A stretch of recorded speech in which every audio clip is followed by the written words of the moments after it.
Bem-vindos ao mais um episódio do Executando Boas Ideias, esse videocast onde a gente investiga qual é a origem das ideias que estão gerando resultado para todos aqueles envolvidos. E hoje a gente tem o enorme prazer de receber aqui o Irineu Pedrolo. O Irineu, ele é o CEO da J. Macedo e foi protagonista, junto com todo um time de pessoas, de uma das maiores viradas empresariais nas indústrias brasileiras, não só nas indústrias de alimento, mas nas indústrias brasileiras. E o que propiciou ao Irineu estar agora executando uma ideia que ele já tinha lá atrás, que é de verdade de construir as maiores e mais modernas plantas de massa das Américas. Mas ele vai poder falar um pouquinho disso para a gente. Então, Irineu, bem-vindo. Se eu cometi qualquer erro aqui na apresentação, você fica à vontade para falar. Mas eu queria começar contando um pouquinho dessa tua história, tua trajetória, desde onde você vem e tal, do Rio Grande do Sul, como é que você começou nessa indústria e como é que você chegou nesse momento aqui da J. Macedo, onde você, junto com o Honório, que infelizmente faleceu, assumiram para poder promover essa virada que vocês fizeram na companhia. Bom, antes de mais nada, muito obrigado pelo convite. É uma honra participar dessa série de entrevistas que tu vem conduzindo aí com uma leveza e com um interesse fantástico. A minha história em J. Macedo começa há 35 anos. Houve uma mudança no setor trigo na época, a empresa precisou formar um novo time e foi buscar alguns talentos complementares que ela não tinha. Eu era um jovem agrônomo no interior do Rio Grande do Sul, trabalhava na cadeia do trigo, já do lado de produção, e fui convidado para vir participar da empresa. Nesses anos todos eu fui trocando de funções, incorporando outras atividades, e passei fiz a parte de supply durante muito tempo, mas depois me envolvi com a gestão. No final do ano de 2018, ano de 2019, a companhia entrou num ciclo, e as empresas vivem em ciclos, né? Uhum. Nós temos aquelas fases de prosperidade. J. Macedo é uma empresa de 86 anos e teve grandes momentos de prosperidade, conduzidos lá pelo fundador, depois pela segunda geração, mas atravessou seus períodos de crise. Uhum. 2018, 2019 foi um desses períodos de crise, quando então os acionistas chamaram eu, que estava um pouco afastado da companhia nesse tempo, e o meu saudoso amigo Honório, para que voltássemos e reorganizássemos a companhia, na época com foco em sobrevivência. Eu tive a oportunidade de acompanhar, observando esse momento que a companhia estava passando, e realmente era uma coisa que você olhava e falava, como é que vai ser a saída disso, né? Então, assim, esse momento, em tão pouco tempo, de retomar um ciclo de crescimento, como você está falando desse negócio de ciclos, é uma coisa interessante de você ver, né? Porque quando a gente fala de flatline você está morto, né? Na verdade é isso, até nos instrumentos médicos, quando você vê o flatline, você fala, tudo que eu não quero é o flatline, né? E os períodos de estabilidade são curtos. Curtos. Você tem que escolher o caminho que vai seguir depois, se é o caminho do progresso, da evolução, do crescimento, senão a crise é inevitável. E naquele momento no tempo, teve até alguns movimentos de vender parte da companhia, marcas e coisa e tal. Isso foi público, né? Saiu no mercado, coisa e tal. A situação era difícil, foi uma crise bastante aguda, e as alternativas buscadas foram as mais variadas possíveis. Uhum. Uma das cogitadas foi de eventualmente vender parte dos negócios da companhia, o que eu sempre entendi que não era o momento, seria uma decisão errada.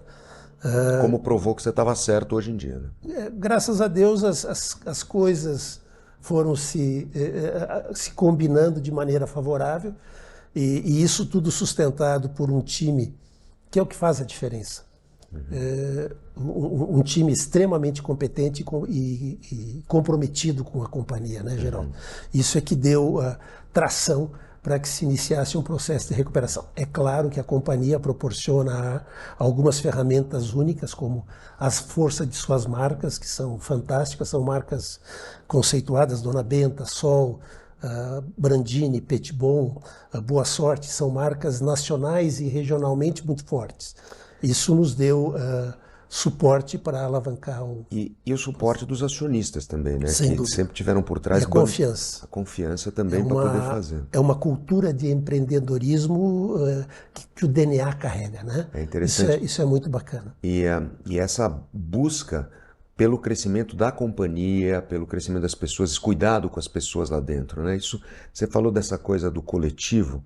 A gente teve a oportunidade de conversar com várias pessoas já dentro dessa série do Executando Boas Ideias que a gente está fazendo aqui, e tem algumas coisas que são comuns a todos eles. E eu estou percebendo, para mim tem sido muito rico isso também, porque eu tenho podido aprender muito mais a respeito de quais características são comuns. A primeira delas é a resiliência, é não jogar a toalha. Né? Então você vê, o que você falou, vocês estão passando por um momento, uma companhia de 86 anos, dificílimo você ver empresas no Brasil ou no mundo tão longevas, vamos dizer assim. Então, numa companhia de 86 anos, passa por todo tipo de situação. Passa por momentos de muita prosperidade, passa por momentos de crise em função de diversos fatores e coisas e tal. Agora, a resiliência de continuar a ir atrás, fazer em todos os projetos que a gente investigou aqui, essa é uma das características que está sempre presente. A outra característica é a equipe. Né? O Beto Pandiani, que esteve aqui falando com a gente também, ele falou o fracasso é individual e o sucesso é coletivo. Né? Então, isso que você fala de estar com a equipe, ter conseguido juntar as pessoas certas em volta desse projeto e ter também a liderança para poder inspirar e fazer com que as pessoas se alinhem atrás desse objetivo comum Alinhamento é outra característica importante, né? Tu tens um time e todos têm absolutamente claro qual o caminho a seguir, qual o trabalho a ser feito, qual o papel de cada um, a complementariedade das funções, das habilidades, das competências, né? Esse conceito de time ele é fundamental. Mas, Irineu, aí você estava naquele momento onde 2018, 2019, a companhia estava passando por esse momento delicado e os acionistas resolveram mandatar você e o Honório para poder ver se encontrava um caminho diferente do que vinha sendo traçado até então, né? Foi um processo de muita confiança, de uma crença muito grande dos acionistas no sucesso e na força da companhia. A confiança no time e um trabalho persistente, alinhado. Tivemos sucesso nesse momento de reversão. Isso, o ano de final de 19, 2020, início de 2021, foi esse ano de reestruturação e nós entramos rapidamente numa situação de estabilidade. E a estabilidade ela traz um pouco de desconforto pelo que falamos antes, né? Ela não tem vida longa.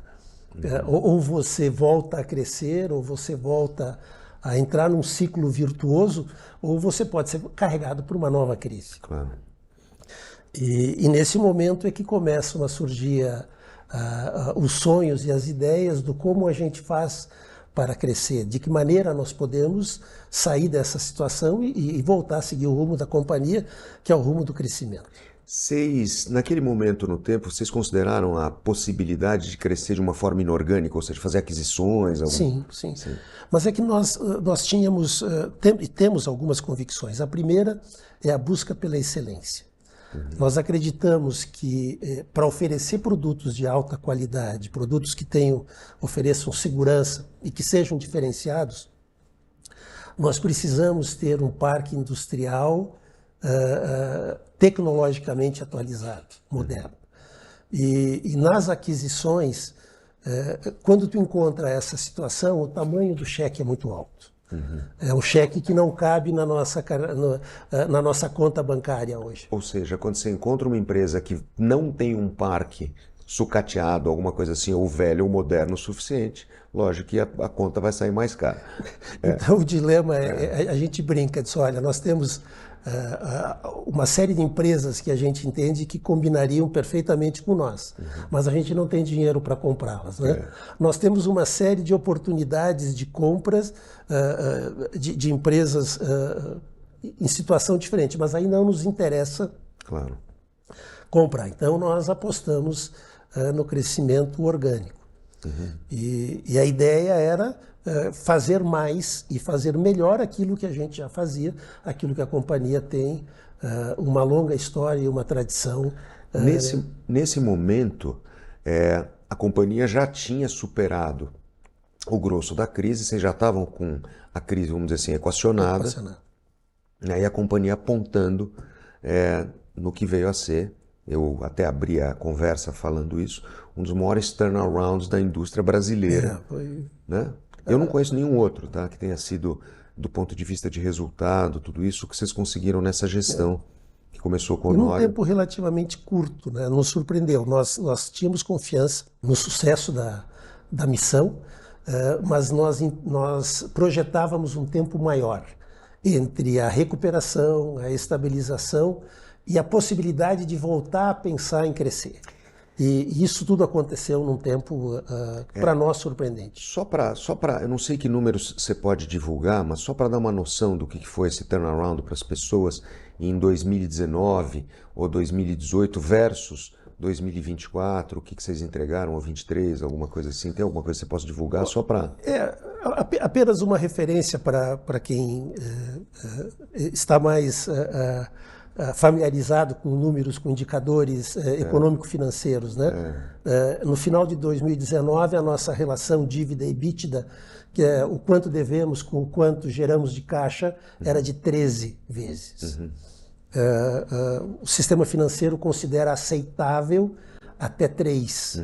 Ele considera adequado abaixo de 2. Né? Nós hoje estamos operando abaixo de 1, mesmo tendo contraído financiamentos para suportar esses investimentos que estamos realizando, que são investimentos relevantes. Né? Então, talvez isso traduza de uma maneira mais simples, né, a mudança que nós conseguimos implementar. E interessante porque, claro, na esteira de todo esse turnaround veio uma confiança ainda maior por parte dos acionistas que proporcionou você investir nessa tua ideia. Na verdade, a ideia não é minha, né? Uma ideia numa empresa, ela acaba ficando sem dono, né, Geraldo? Porque é óbvio que ela começa na cabeça de alguém, mas diferentemente daqueles projetos pessoais em que o indivíduo toma as decisões do ir, do fazer, do assumir riscos, dentro de uma empresa você precisa agregar aliados à sua ideia, né? Então, as discussões foram tantas que hoje, sinceramente, eu não sei dizer se a ideia foi minha ou se foi de um colega. Eu acho que a ideia hoje é de todos. Né? É interessante porque todos, sem exceção, as conversas que a gente teve aqui, a ideia, a iniciativa, ela não é assim, tive uma ideia e vou fazer. Não, entendeu? Acordei hoje com um plano, tive um sonho. Estava fazendo a Barbie, resolvi. Pelo menos com nós não foi assim. Né? E sempre foi aquela coisa. Então, o Júlio Fiade falando que a ideia dele começou a surgir a partir de livros que ele via, e ele começou a ver, e daí surgiu uma oportunidade, ele engajou mais gente. E na empresa, ainda mais, né? Porque além de você ter uma vontade de fazer, você tem que engajar mais um monte de gente para fazer com que aquilo comece a acontecer, né? E você tem uma série de etapas formais a cumprir, que sempre é o papel de engajar, convencer. É um processo de vender a tua ideia para que outras pessoas a comprem e abracem o desafio de maneira conjunta. E uma outra característica é que uma ideia começa de um tamanho e ela vai para a execução de outro tamanho. Isso mesmo. Dando um exemplo, nós começamos, nós precisamos aumentar a nossa capacidade, então vamos comprar algumas máquinas, vamos ampliar algumas das nossas 6 unidades existentes. Mas a gente quer uma condição tecnológica, nós queremos possibilidade de crescer de forma modular. O projeto não termina em si mesmo, ele tem que ter continuidade no tempo. E o processo foi caminhando até que chegamos à conclusão de que o ideal seria não fazer uma ampliação, mas partir para 2 greenfields. Um no extremo norte, na região de Fortaleza, onde a companhia nasceu e onde temos uma unidade industrial, e a outra em Londrina, onde também temos uma unidade industrial há 50 anos, uma unidade já necessitando ser renovada. Então, a decisão de partir para os 2 greenfields nos colocou um segundo desafio, que é de como nós viabilizamos, primeiro, de como nós convencemos o acionista a assumir esse projeto. Dois ao mesmo tempo? Dois ao mesmo tempo. Quer dizer, inédito. Não é de uma empresa que saiu de uma crise há 4 anos atrás? Duríssima. Na época, menos de 4. Né? Nós estamos falando dessa discussão do final de 2022 e início de 2023, 3 anos praticamente da reestruturação. E essa... Quer dizer, esse convencimento ele vai sendo construído. Teria sido muito mais seguro, fácil, vamos dizer assim, o safe, teria sido falar, puxa, vamos investir, fazer uma modernização na planta uma linha de São José dos Campos, ou de Londrina, ou de Salvador, ou de Fortaleza, enfim. Eu tive a oportunidade de conhecer algumas dessas plantas, né, dessas unidades, e realmente, do ponto de vista de unidades, são espetaculares, não tem o que falar, né? Quer dizer, não teria racionalmente, se você parasse para pensar, saindo de um momento de crise, fala, puxa, vamos investir em 2 unidades completamente novas. Dava para... E aí entra a saber, o sonho vai crescendo. A nossa proposta era fazer 3 intervenções. Sabiamente o nosso conselho disse, pessoal, as 3 ideias são ótimas, nós gostamos das 3, mas é necessário fazer escolhas. Então, elegemos 2 e eu fiquei extremamente feliz de poder... eu não, o time todo ficou extremamente feliz e animado com a possibilidade de executar esses 2 projetos. Você, nesse momento, você já tinha... Que ano que você assumiu como CEO da empresa? 2021? No início de 22 foi decidida a transição. O Honório acumulava a função de chairman com a de CEO, e no início de 2022 ele havia decidido com o conselho de que ele, ao final de 2022, assumiria apenas a presidência do conselho e indicou o meu nome para assumir como CEO. E aí ele veio a falecer em 23? Em outubro. Então eu assumi em agosto, nós tínhamos um projeto de 4 mãos até dezembro de 22, mas no final do mês de outubro, infelizmente, um ataque cardíaco levou ele de maneira repentina. Depois de um almoço nosso, almoçamos. Eu notei que ele não estava muito legal, aí pedi para um colega levá-lo ao Einstein, infelizmente nos deixou. Mas todo o processo havia sido trabalhado e já estava Agora, em curso. Irineu, aí, vamos lá. Você recebeu do conselho um go-ahead para fazer essas 2 novas unidades. E aí começou a tua parte da execução, porque você entrou no detalhe, você chegou até a viajar para a Itália, ver as máquinas, acompanhar o que você estaria comprando, né? Isso que eu queria explorar um pouquinho, porque isso é uma paixão pelo business e pelo negócio e pelo craft, que é aquela coisa da execução, entendeu? Que é um nível de detalhe, de cuidado para garantir a execução daquele projeto vai sair não só como você tinha planejado, mas ainda melhor, né? Então, muito melhor do que o projeto inicial. Né? Muito melhor do que o projeto inicial. Isso que eu queria explorar um pouquinho, você contasse um pouco para a gente, não só dessa tua paixão por fazer esse detalhe da coisa, para buscar essas soluções e fazer do jeito que você está acompanhando esse projeto dentro da companhia. Né? Nós tínhamos, e de novo, aí nós somos executivos, nós não somos os proprietários da empresa. Nós propomos e a decisão do risco é do acionista. Quando tu te depara com algumas opções de tecnologia e níveis diferentes de investimento, seria natural que o acionista dissesse, olha, depois de uma situação grave, vamos calmamente. Não, ele comprou a ideia da excelência. E aí nós saímos para olhar no mundo que tinha de melhor a oferecer.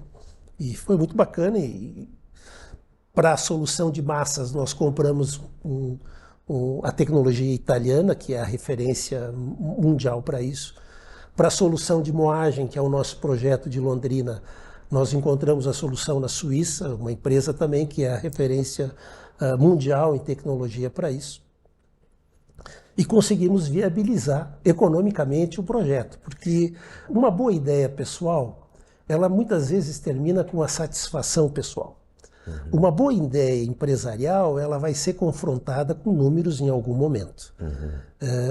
Então, nós passamos pelo teste de que os números justificavam que a boa ideia seguisse adiante e que ela seguisse buscando a excelência, que era um desejo nosso, era uma convicção nossa de que esse é o caminho correto e esse é o futuro que vai nos permitir crescer de maneira sustentável. Agora, esse virou, além de você ter esse suporte todo da companhia, dos acionistas e da companhia como um todo, que está super alinhada atrás dessa visão... Engajada, mais do que alinhada, engajada mesmo.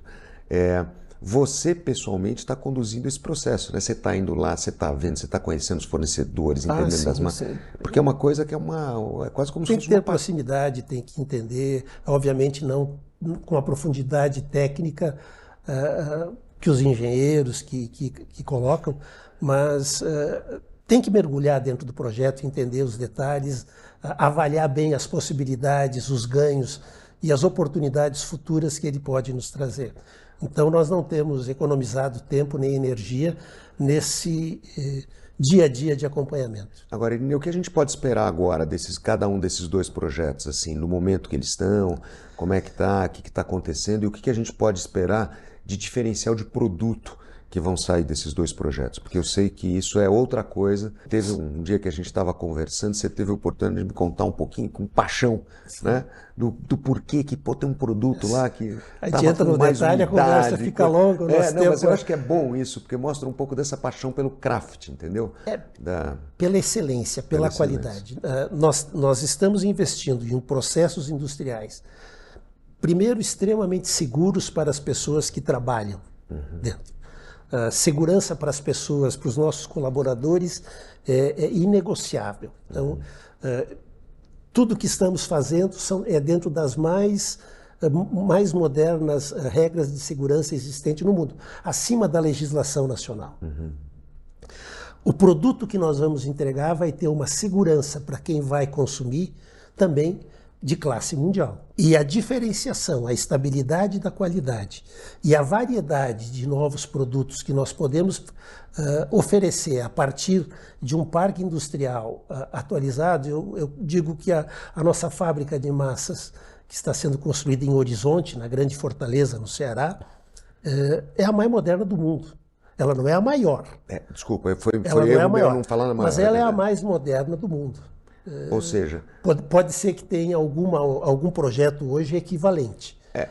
Mais atualizado, hoje não temos. Então, olha só, eu queria chamar a atenção para isso. É uma empresa que há 5 anos atrás, nem isso, passou por uma crise que estava com um nível de endividamento de 13 vezes EBITDA, que foi esse o número que o Irineu deu para a gente, e que hoje está com menos de 1 vez EBITDA, em nível de endividamento, e mesmo assim tem a coragem e a iniciativa, que aí está o espírito empreendedor, né, de investir para construir o que hoje é a mais moderna planta do mundo.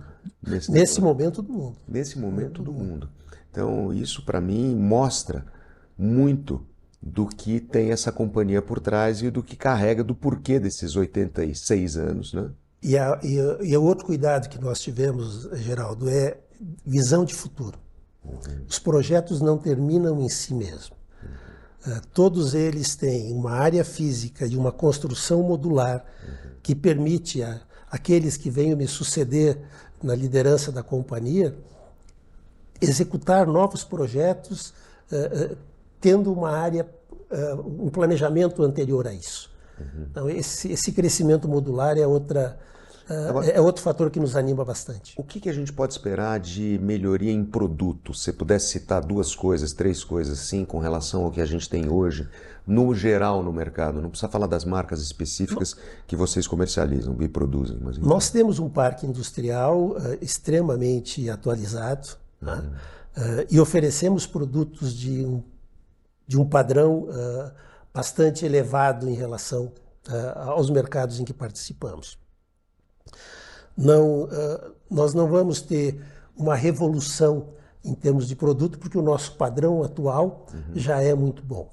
Mas nós abrimos possibilidades para fazer variedade, diversidade. E, principalmente, criamos uma base que permite diversificação e agregação de novos parques industriais a essa estrutura existente. Então, Horizonte, nós partimos para uma área de 15 hectares. Isso é uma área industrial relevante para uma indústria de alimentos.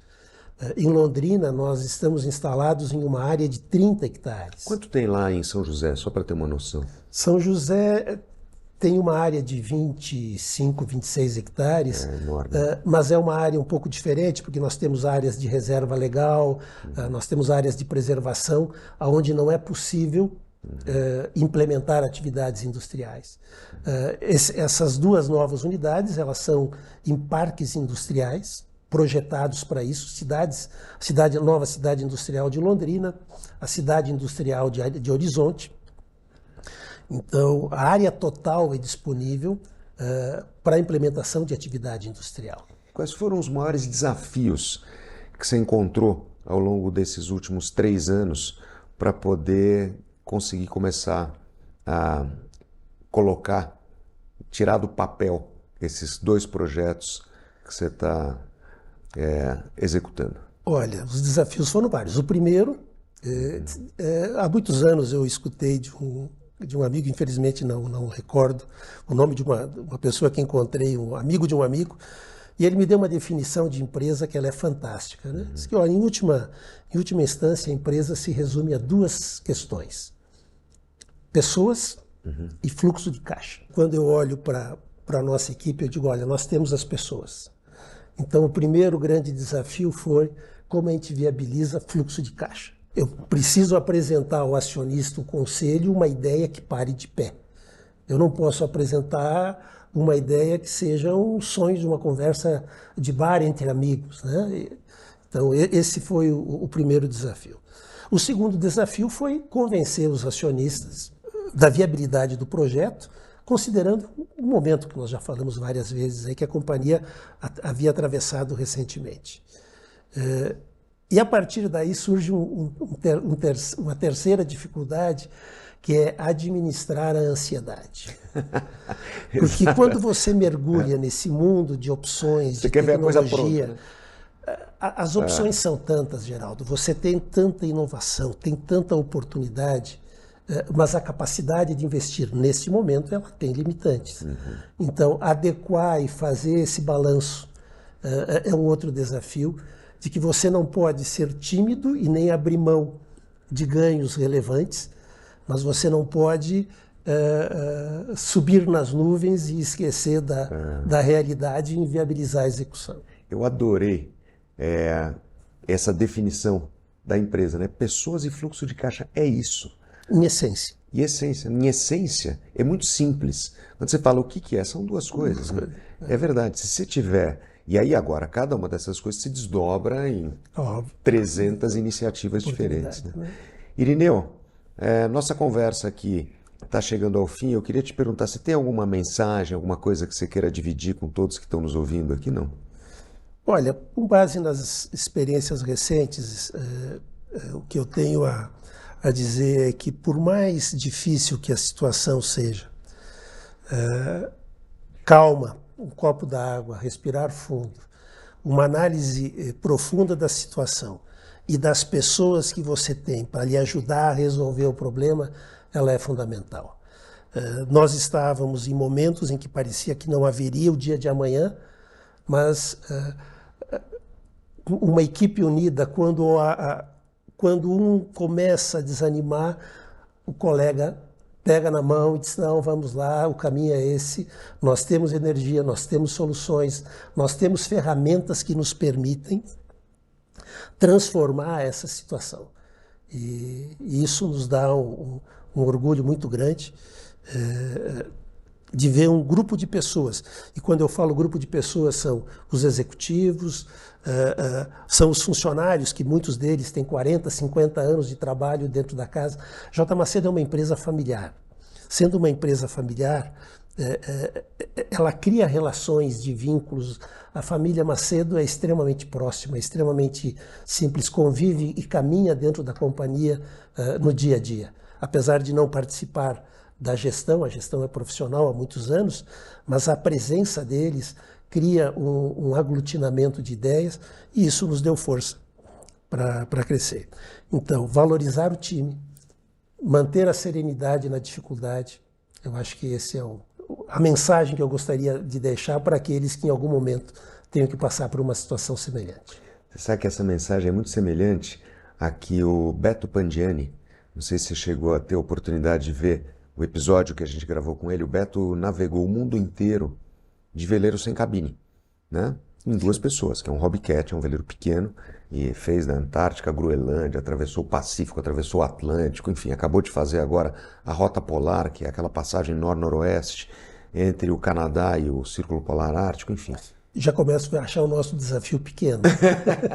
Mas você sabe o que ele falou, que foi uma coisa interessante? Ele falou, você sabe que você planeja 80% da viagem. Agora, se os 20% você não contar e não puder confiar na pessoa que está do teu lado, na hora que você tiver algum perrengue, ele vai lá, ele vai te dar o suporte para você continuar, para você não desanimar, ou mesmo em alguma situação de dificuldade, coisa e tal, esquece. O teu projeto vai naufragar, literalmente no caso dele, né?